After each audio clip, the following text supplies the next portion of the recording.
Hey guys, welcome back. Sorry this took so long, but planning a finale for for the season one of this series is just something I've been just trying to work on, because this has been one of my few favorite series that I have made, along with the What If Dreadwing, turned good, and then What If Grimlock listened to Alchemist. So with that being said here, yeah, let's talk about it. What if Breakdown turned good? Alright? So when we last left off here, Dreadwing had became the second in command after making a deal with Jazz and Ironhide that they can have Starscream if he gets the Enigma combination and Motor Master. However, Starscream ever so slightly gets away, while Dreadwing not only gave Motor Master to Megatron, but the Enigma combination, thus getting his second in command position. However, Motor Master was then tortured relentlessly and then executed by Megatron personally. And so we pick up with the final four relics, the Omega Keys. And so, this ought to be interesting, especially with the final Omega Key. All three sides now having a bit more scientific expertise and Shockwave, using the Harbinger's technology to enhance his and Mech's forces, or his forces in general, because I think he just flat out takes over at this point, to basically... they now have a semi-backdoor into the Decepticon database. And so, with the human scientists working together along with the likes of, let's say, Wildbreak is the scientist of the team, okay? They are able to work out all the details and even decrypt some of the Iacon databases here. However, they keep losing them over and over and over again. However, everyone finally gets it at the same time. The Omega Keys. Now, this is actually pretty interesting because the Decepticons originally did not know what the Omega Keys were or what they even did. However, in this timeline, I'm going the complete opposite here. The Decepticons know what the Omega Keys are. Because again, it made no sense. And here's the reason why. The Decepticons always had the advantage at everything. It came down to information and science. They had Shockwave, Knockout, and a few other Decepticons. They even had the Insecticons being mass-produced in their factories, or in, breeding facilities, if you will. Not sure how that works, but it is what it is. And so you mean to tell me they don't know what a couple relics are? Especially with the likes of having every form of intelligence and having early advantages in the war? Yeah, I gotta call BS on that one. Yeah, I'm sorry. I really gotta call on that one here. And so, with that being said, everyone knows what the keys are. And this is where everything begins. The first Omega Key. Instead of having RC and Bumblebee go in this one, I'm gonna have Bulkhead and Bumblebee go instead. And so, this leaves a interesting proposition. Which Decepticon goes? Considering the sheer fact that Megatron has the Combaticons, Dreadwing, and Arachne, and still does have Soundwave, who is still brandishing the Renaissance Blaster, as I feel like those events would not change even if I added Ironhide and Ratchet instead of having Wheeljack and Ratchet instead. Honestly, it really doesn't change a thing here. And so, how does this actually go? Well, the Decepticons that are going are Brawl and Swindle, both engaging Bulkhead and Bumblebee. However, while Brawl and Bulkhead can have a back and forth, Bumblebee and Swindle cannot. Swindle is vastly stronger and vastly heavily armored, meaning that most, if not all, of Bumblebee's attacks are actually going to do very little damage. And he's actually beaten pretty badly here, taking a lot of damage, and Bulkhead actually has to be the one to come and save him, throwing Brawl right into Vortex as Brawl tries to shoot him with his cannons on his back when Bulkhead does a double hand smash. So instead of actually taking this blast and, well, prolonging the fight, Bulkhead decides to actually grab Brawl by the cannons on his back, swings him around, and throws him into Swindle. And so, Bulkhead has to make a choice. The key or Bumblebee?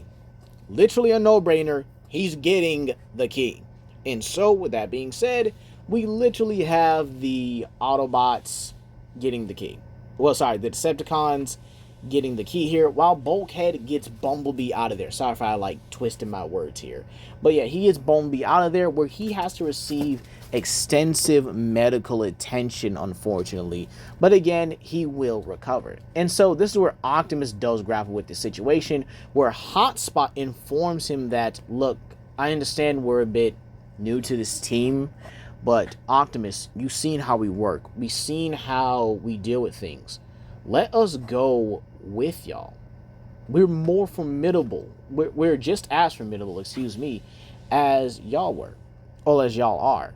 So Optimus, understanding Hotspot's plight, and he does trust the Protectobots as they were the Autobots' first ever combiner, yeah, he's going to allow them to go. So who actually goes for the next key? Well, this one actually contains Ironhide, Jazz, and RC. They're the ones that actually go, while Hotspot and the Protectobots all go for the third key, while Optimus and Bulkhead go for the next one here. This is where we actually see another change.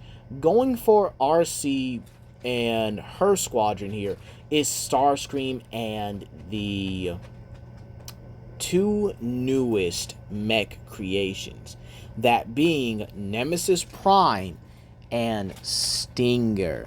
And the Autobots are a bit taken aback here, with them actually, squabbling over the key. And this is where each Autobot takes their own, pick here.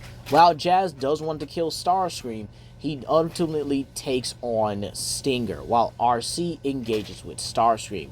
Without an ambush to really give them an advantage here, this is a straight-up confrontation where the Autobots are actually doing better. While, yes, I would definitely say that Silas and whatever high-ranking mech soldier is pretty much piloting Stinger and, well, Nemesis Prime here, I definitely think the Autobots have something that Mech does not, that being teamwork.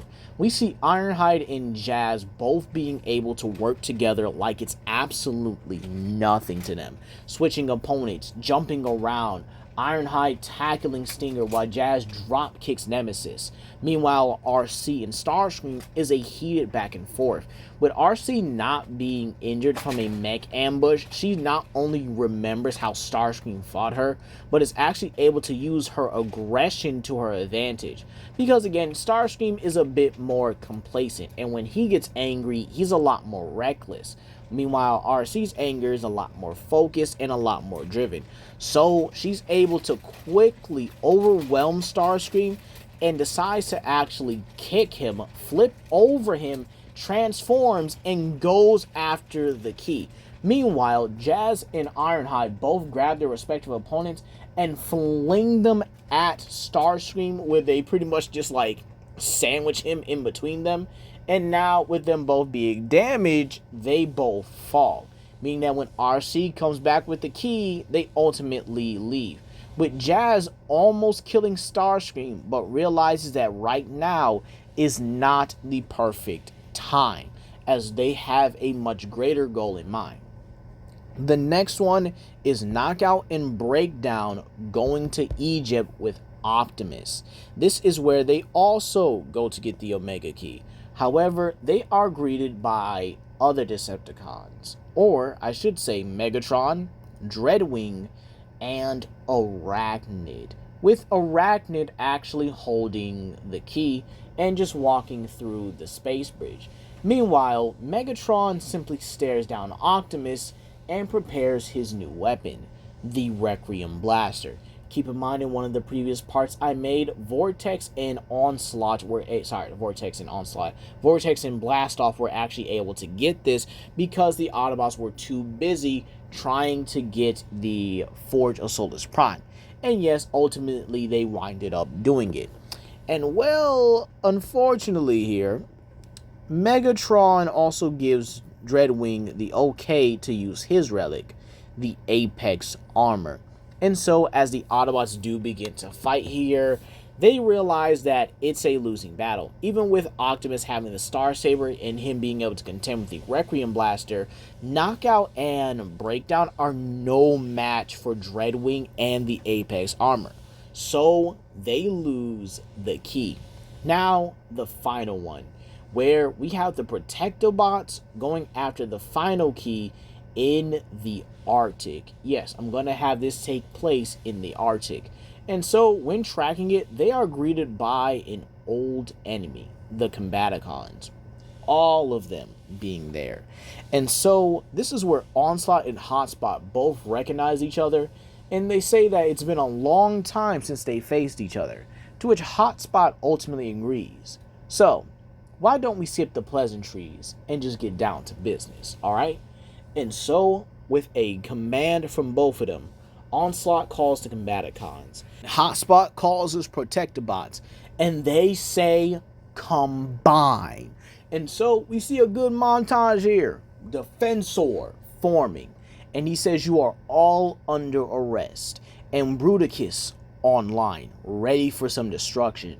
And so as both combiners walk towards each other, they both lean back with their respective fists, and they just clash immediately, creating a huge shockwave that cracks the Arctic around them. They both go back and forth, hand in hand, just slugging it out on each other here, until Defensor decides to apply a little bit of finesse. He parries a blow, grabs Bruticus by his waist, and hits him with a suplex. I know. I think that would definitely be crazy. Imagine Combiner suplexing another Combiner. And then you have Bruticus getting up and utilizing a Sonic Pain Wave to disrupt Defensor's footing, and then uppercutting him back.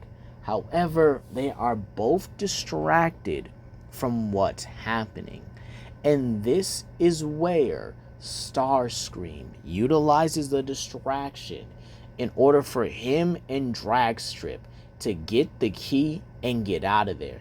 And so when both combiners notice this, it's too late. Starscream has the key.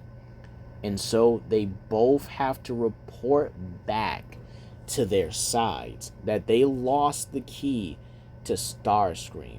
And so this leaves everyone in a bit of a rut here. The Decepticons, albeit a bit more complacent, as they have 2 keys to the Autobots 1. But Starscream, he's not going to give it up. He's amassed too much power by this point here. And so Megatron begins to think, what could they do to get Starscream and to get that key at the same time? So right now, he's just thinking of a better plan. Even with Onslaught, he has to also think of a strategy that could possibly work. This is also where Optimus himself does congratulate the Protectobots on being able to combat the Combaticons, and this gives them a whole lot more confidence in them here. Because again, Bruticus was one of the biggest, I guess you could say, examples of power for them, or a struggle for them here. And then Jazz simply hits a wall, frustrated at the sheer fact that it was Starscream that got the key. RC does comfort him though, telling him that it's not his fault. He couldn't have known Starscream was just gonna go for the key and be a problem still. But this is where Jazz notes he should have just killed him. He was already aware of the keys before. Why would they not think he would take any opportunity to get him? Should have blasted him while he was still down. To which Optimus does reprimand his second in command here, telling him that no matter what, he would never harm a fallen or an unable or pretty much a defenseless opponent here. To which Jazz says, that's the problem, Optimus. You're too complacent in certain things. He's not. This one time he showed his opponent mercy, and it came back to bite him. Never again.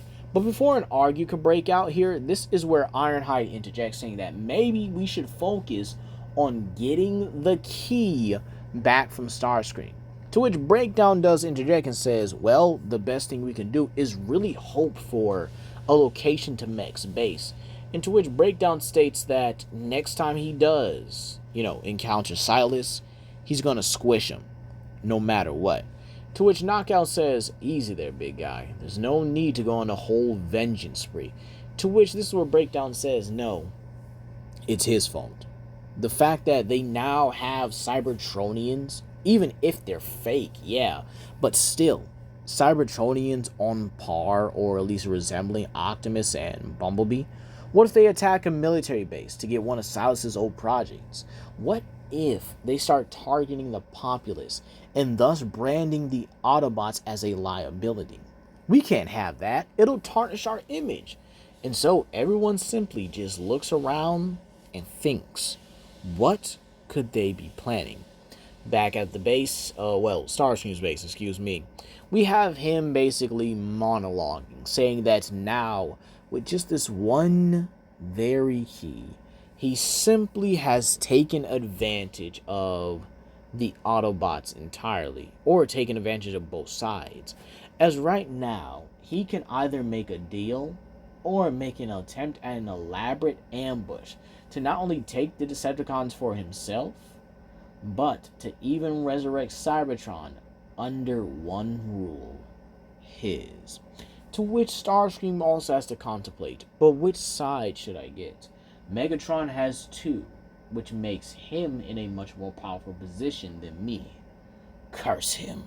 Of course he would put himself in that kind of position. And so Starscream begins to contemplate, begins to scheme, and he gets an idea. What if he sets up an ambush? To which this is where Silas states, like we did before, we still have enough forces, but we also could use the remaining two protoforms to create his own Autobots, or his own Cybertronians. To which Starscream says, yes, that could definitely work. So, let's get to work, shall we? And to which this is where Silas actually unleashes the two protoforms and has them scan vehicles, one being a tank and the other one being a B-52 bomber. And this is where two Decepticons ultimately emerge, that being Bludgeon and Lugnut. And that's where we're going to leave it off here, you guys. What is going to happen with this three-way deadlock? What are the Autobots going to plan? What are the Decepticons going to plan? Are they just going to skip it entirely and go to Cybertron, hoping they all could just ambush each other? But, hey, that's going to be all today, you guys. Please comment down below, like, and subscribe, and share with your friends. This is Legendary Grimlock, and I hope you guys have a blessed day. Peace.